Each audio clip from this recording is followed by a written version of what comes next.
खूनी कुआं। सीमा गर्मियों की छुट्टियों में अपनी नानी के गांव आई थी। सीमा नानी के घर पहुंचने के बाद अपनी नानी के पैर छूती है और उनसे आशीर्वाद लेती है।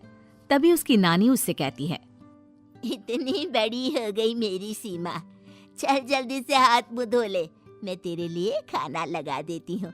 भूख लगी होगी ना? हाँ नानी, भूख तो लग रही है मुझे, आपके हाथ के बने हुए पीले दाल और चावल खाने की। कितना टाइम हो गया है मुझे आपके हाथ का बना हुआ दाल चावल खाए हुए। तू तो नौकरी में व्यस्त थी, तो तुझे कहाँ से टाइम मिलेगा अपनी नानी के लिए? और जब इतने टाइम बाद आई है तो ज्यादा टाइम के लिए रुक कर जाएगी तू। हाँ नानी, इस बार पूरे 2 महीने के लिए आई हूँ। सीमा की नानी अंदर जाकर उसके लिए खाना बनाने लगती है। सीमा कमरे में अकेली होती है, तभी उसे किसी औरत के रोने की आवाज सुनाई देती है। वो कभी खिड़की से बाहर झांकती है तो कभी दरवाजे से बाहर झांकती है। उसे समझ में नहीं आ रहा होता है कि आखिर रो कौन रहा है। तभी नानी खाना लेकर आ जाती है। वो अपनी नानी से कहती है, नानी, कोई औरत रो रही है क्या? मैं जब से यहाँ आई हूँ तब से मुझे यहाँ किसी औरत की रोने की आवाज आ रही है। हे भगवान, कहीं ये वही तो नहीं? बोलो ना नानी। अरे कोई नहीं रो रहा, ये तेरे मन का वहम है। और तू ना अब खाना खा ले, ज्यादा यहाँ वहाँ की बातों में ध्यान मत दिया कर। जल्दी से खाना खा और फिर मेरे साथ आ जा मेरे कमरे में, दोनों बैठकर खूब सारी बातें करेंगे। ऐसे ही अगले दिन सीमा अपनी नानी के साथ गांव के बाजार जा रही होती है। उसी रास्ते में फिर से किसी औरत के रोने की आवाज आती है। वो अपनी नानी से कहती है, अरे नानी, क्या सच में तुम्हें अभी भी किसी औरत की रोने की आवाज नहीं सुनाई दे रही? मुझे किसी औरत की बहुत बुरी तरीके से रोने और चीखने की आवाजें आ रही हैं। मैं बहुत परेशान हूँ नानी, आखिर ये कौन है? मुझे लगता है कि सीमा को शहर भेज देना चाहिए, यहाँ रहना उसके लिए ठीक नहीं। नानी बोलो ना, आप चुप क्यों हो जाते हो? सीमा, तू घर चल, मुझे तुझसे बहुत जरूरी बात करनी है। नानी सीमा को घर ले आती है और सीमा से कहती है, सीमा, कल सुबह तू शहर वापस चली जाएगी। अरे अचानक? आखिर क्या बात है नानी, आप मुझे ऐसे जाने को क्यों कह रही हो? मैं बस जो कह रही हूँ उस पर ध्यान दे। तू कल सुबह यहाँ से चली जाएगी, और ये बात मैं कोई मजाक में नहीं बोल रही। तू कल जाएगी तो मतलब जाएगी। अरे नानी, चली जाऊंगी मैं, ठीक है, पर आखिर बात क्या है ये तो बता दो। मम्मी से कोई बात हुई है या फिर मुझसे कोई गलती हुई है जो तुम मुझे अचानक से जाने के लिए बोल रही हो? देख सीमा, रात बहुत हो चुकी है और मुझे इस बारे में कोई बात नहीं करनी। चल, अब चल के मेरे साथ सो जा। सुबह की बस पकड़कर तुझे शहर भी तो जाना है। सीमा को अपनी नानी का ऐसा व्यवहार देखकर बहुत ही अजीब लगता है। उसे कुछ समझ में नहीं आ रहा होता है कि आखिर उसकी नानी उसे अचानक से गांव छोड़कर जाने के लिए क्यों कह रही है। ये सारी बातें सोचते सोचते सीमा की आंख लग जाती है और वो अपनी नानी के साथ सो जाती है। ऐसे ही आधी रात को सीमा को फिर से किसी औरत की रोने की आवाज सुनाई देती है। वो उस औरत की आवाज सुनकर बार बार करवटें बदल रही होती है और तभी उसे सपने में भी एक अजीब सी औरत की परछाई दिखाई देती है, जो इतना चीख चीख कर रो रही होती है कि सीमा डरकर उठ जाती है। वो पूरे पसीने पसीने हो रही होती है। वो अपने आसपास देखती है तो घर में बिल्कुल शांति का माहौल होता है। सीमा घबरा जाती है। वो अपनी नानी को जगाने की कोशिश करती है, मगर उसकी नानी नहीं जगती। सीमा को फिर से उस औरत की रोने की आवाज सुनाई देती है। आखिरकार सीमा अपने आप को रोक नहीं पाती और वो घर का दरवाजा खोलकर बाहर निकलती है। आखिर ये माजरा क्या है? आज तो मैं पता करके रहूंगी।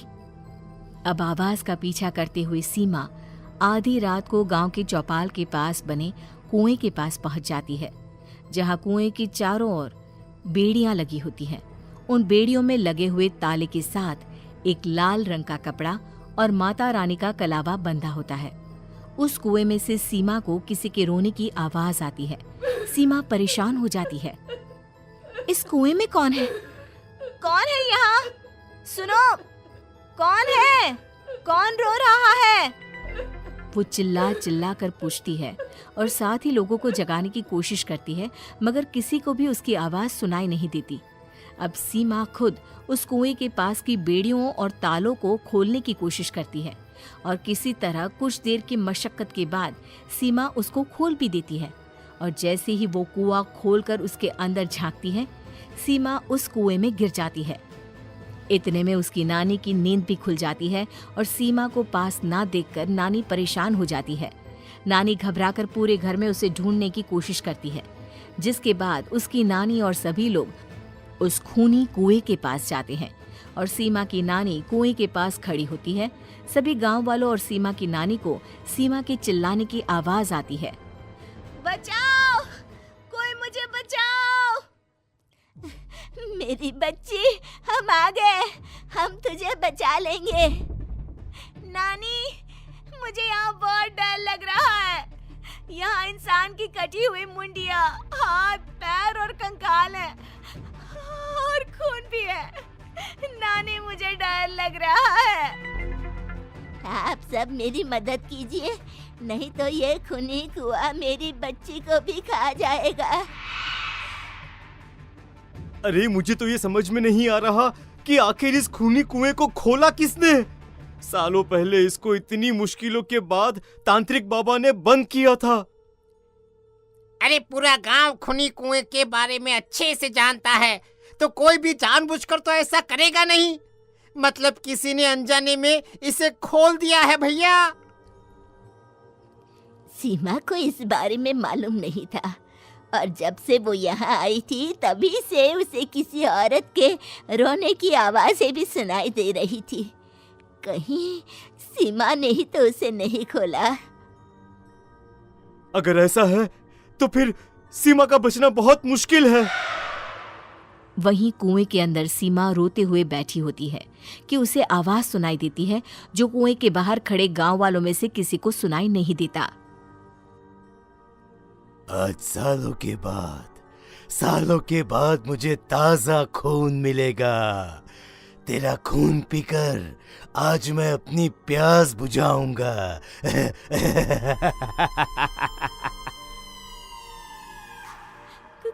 कौन है?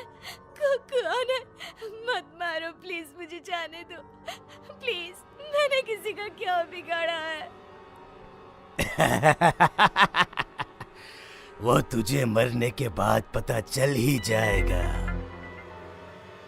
जितने में गांव वाले और सीमा की नानी कुछ सोच पाते, उतने में उन्हें सीमा के चिल्लाने की आवाज आती है और अगले ही पल सब शांत हो जाता है।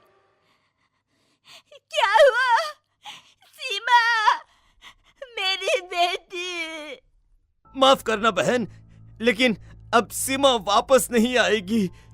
हमें एक बार फिर से कुएं को बंद करना होगा।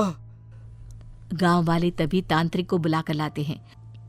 एक बार फिर अपनी शक्ति से तांत्रिक बाबा उस कुएं को हमेशा हमेशा के लिए बंद कर देते हैं और वहां एक बोर्ड लगा दिया जाता है कि यहाँ आना मना है।